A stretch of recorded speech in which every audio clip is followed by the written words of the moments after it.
Traveling alone can feel like standing on the edge of a cliff, the wind whipping through your hair, the vastness of the world stretching out before you. It's exhilarating, terrifying, and at times, deeply lonely. I mean, we see those stunning photos on Instagram, don't we? A lone figure standing against a breathtaking sunset, a backpack slung over one shoulder, a smile plastered on their face. But what we often don't see is the reality behind that image, the solitude that can accompany the adventure, the moments of doubt, and the internal struggles that can sometimes overshadow the beauty of the journey. Let's talk about that first step.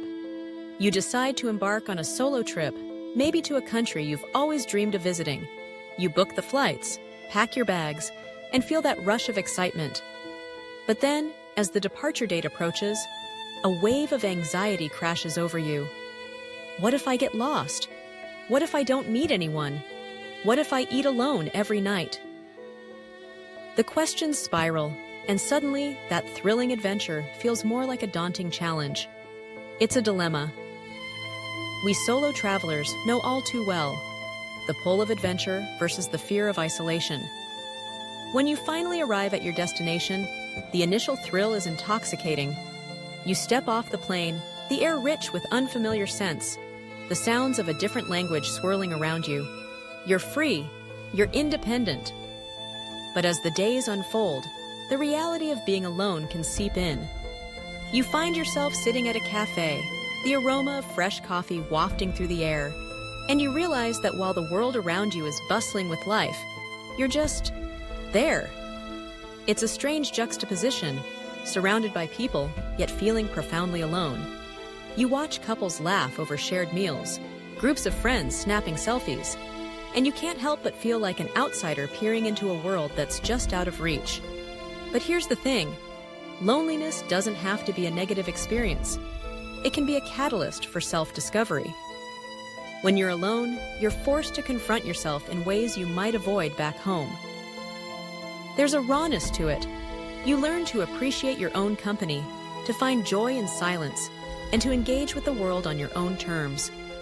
You begin to notice the little things, the way the sunlight filters through the trees, the laughter of children playing in the park, the intricate details of a building that you might have overlooked in the hustle of everyday life.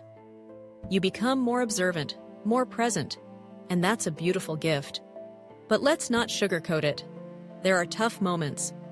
There are evenings when you're sitting in a restaurant, scrolling through your phone, wishing for someone to share the experience with. You might feel a pang of envy when you see other travelers bonding over shared stories. It's in those moments that the loneliness can feel most acute. You question your decision to travel solo. Was it worth it? Should I have waited until I could find someone to go with? It's a common struggle, and it's okay to feel that way. Acknowledge it, sit with it, and then remember why you chose this path in the first place.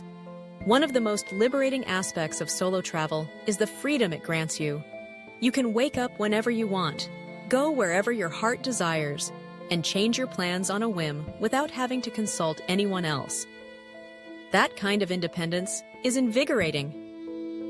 You can spend an entire day wandering through art galleries, lose track of time in a local market, or simply sit in a park and watch the world go by.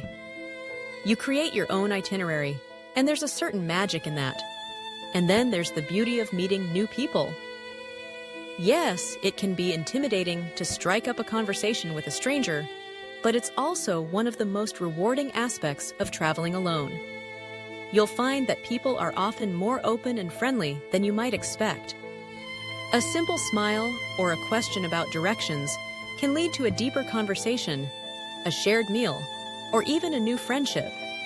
It's a reminder that while you may be alone, you're never truly isolated. The world is full of kindred spirits, and sometimes all it takes is a little courage to connect. As you navigate the highs and lows of your journey, it's essential to embrace the concept of being your own best friend. Treat yourself with kindness and compassion. Celebrate the small victories, the moment you successfully navigate public transportation, the breathtaking view you stumble upon, or the delicious meal you try. Allow yourself to feel proud of your accomplishments, no matter how small they may seem. And when the loneliness creeps in, Remind yourself that it's a part of the experience, not the entirety of it. So, what's the takeaway here? Traveling solo can be a beautiful, transformative experience, but it's not without its challenges. Embrace the loneliness when it arises. Use it as a tool for growth, a way to deepen your understanding of yourself and the world around you. Seek out connections, but also relish the moments of solitude. Remember that you're not alone in feeling lonely. It's a shared experience among travelers everywhere. And when you return home, you'll carry those lessons with you, a richer, more nuanced understanding of both yourself and the world. So pack your bags, take that leap, and don't let the fear of loneliness hold you back. The world is waiting for you, and within that vastness, you may just discover the most profound connection of all, one with yourself.